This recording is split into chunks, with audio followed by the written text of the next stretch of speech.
दोस्तों आज हम इस वीडियो में बात करेंगे टोफासिटनिब टैबलेट के बारे में।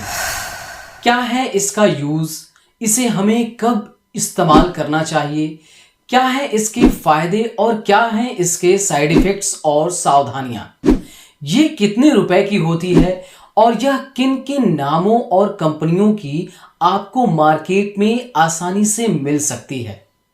तो नमस्कार दोस्तों, सेहत टॉक्स में आपका स्वागत है। तो चलिए शुरू करते हैं।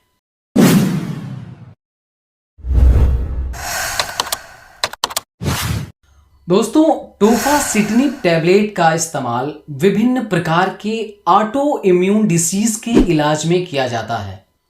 ऑटो इम्यून डिसीज का मतलब होता है कि हमारे शरीर का इम्यून सिस्टम अपने ही शरीर के अगेंस्ट चला जाता है और शरीर के ऊतकों और अंगों पर हमला करने लगता है। दोस्तों, इस टैबलेट का इस्तेमाल मुख्य रूप से अर्थराइटिस यानी कि गठिया के इलाज में किया जाता है। इसमें हमारे शरीर के जॉइंट्स में जोड़ों में दर्द होती है, सूजन आ जाती है, जोड़ों की हड्डियों में से खटखट की आवाज आने लगती है।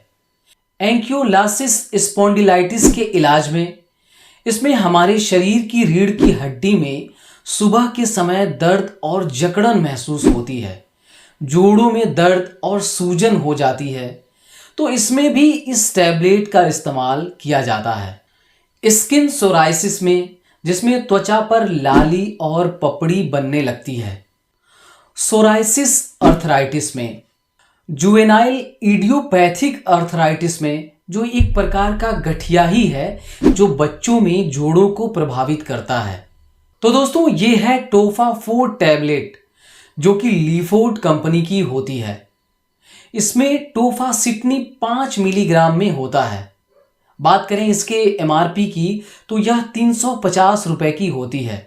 इसके एक स्ट्रिप में 10 टैबलेट्स होती हैं और ये है एल्डर कंपनी की टैबलेट जिसकी एमआरपी 435 रुपए होती है। दोस्तों, इस टैबलेट में एक वार्निंग दी होती है कि इस फार्मूले की टैबलेट्स को रजिस्टर्ड डॉक्टर की पर्ची के बिना फुटकर बिक्री नहीं की जाएगी।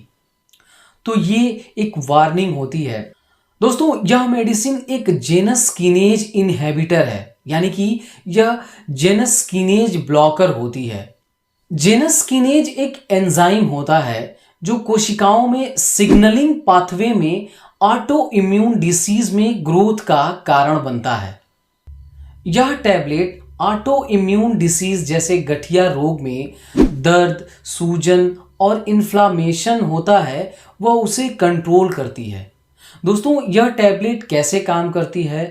तो यह टैबलेट इस एंजाइम की यानी कि जेनस कीनेज नामक एंजाइम की जो एक्टिविटी है उसको रोक कर हमारी इम्यूनिटी को कम करती है, ताकि जो इम्यूनिटी हमारे शरीर के जॉइंट्स पर अटैक कर रही होती है वो कम हो सके। दोस्तों, जब बीमारी सामान्य दवाओं से ठीक नहीं होती है तब इस टैबलेट का सेकेंड लाइन ड्रग के रूप में रूमेटोलॉजिस्ट द्वारा दिया जाता है। दोस्तों, अर्थराइटिस के पेशेंट 5 मिलीग्राम टैबलेट 2 टाइम यानी कि सुबह और शाम ले सकते हैं, लेकिन ध्यान रहे दोस्तों, इस टैबलेट को डॉक्टर के द्वारा बताई गई खुराक और टाइम के अनुसार ही लेना चाहिए। दोस्तों, बात करें इसके साइड इफेक्ट्स की तो क्योंकि यह टैबलेट हमारे शरीर की इम्यूनिटी को सप्रेस करती है, इम्यूनिटी को दबाती है, जिससे हमारे शरीर की इम्यूनिटी वीक हो जाती है और इसलिए शरीर में इन्फेक्शन होने का खतरा हो सकता है। पेट में गैस, एसिडिटी जैसे साइड इफेक्ट्स हो सकते हैं। लीवर में सूजन होना, किडनी में सूजन हो सकती है, वाइट ब्लड सेल कम हो सकते हैं। दोस्तों, एफडीए की 2019 की रिपोर्ट के अनुसार टोफासिटनिब 10 mg यानी कि 10 mg टैबलेट के गंभीर साइड इफेक्ट देखे गए, जिन्हें 10 मिलीग्राम दिन में 2 बार दिया गया। उन पेशेंट्स के फेफड़ों में ब्लड क्लॉटिंग जैसे गंभीर साइड इफेक्ट्स देखने को मिले हैं। इसलिए टीबी यानी कि ट्यूबरक्यूलोसिस टीबी के पेशेंट को इस टैबलेट का इस्तेमाल नहीं करना चाहिए। टीबी के मरीजों को इस टैबलेट का इस्तेमाल नहीं करना चाहिए या डॉक्टर की प्रिस्क्रिप्शन या उनके परामर्श के अनुसार ही करना चाहिए। यह टैबलेट हार्ट अटैक के रिस्क को बढ़ा देती है। दोस्तों, टोफासिटनिब ओटीसी मेडिसिन यानी कि ओवर द काउंटर मेडिसिन नहीं है, इसलिए इस टैबलेट को किसी भी मेडिकल स्टोर पर या फिर किसी केमिस्ट से नाम बताकर ना लें। इस मेडिसिन को अपने रूमेटोलॉजिस्ट से परामर्श के बाद ही लें, क्योंकि इस दवा को लेने से पहले कई टेस्ट करना जरूरी होता है और उस टेस्ट के आधार पर ही यह तय होगा कि आप यह मेडिसिन ले सकते हैं या नहीं। इसलिए इस दवा को खुद से ना लें।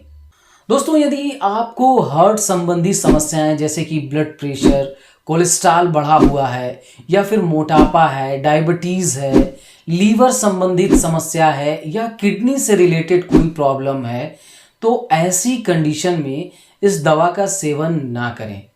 प्रेगनेंसी में या बच्चे को ब्रेस्ट फीड कराने वाली महिलाओं को इस टैबलेट को नहीं लेना चाहिए। दोस्तों, यदि आप टोफासिटनिब टैबलेट ले रहे हैं तो आपको धूम्रपान करने से बचना चाहिए। दोस्तों, यदि आपको कभी कैंसर हुआ हो या घर में कैंसर की हिस्ट्री हो तो अपने डॉक्टर से ज़रूर शेयर करें। दोस्तों, यह सेकेंड लाइन मेडिसिन होती है, तो अर्थराइटिस होने पर आप इसे तुरंत ना लें। इस दवा को लेते समय रेगुलर मॉनिटरिंग की ज़रूरत होती है, इसलिए रूमेटोलॉजिस्ट के परामर्श के बाद ही इस दवा का सेवन करें।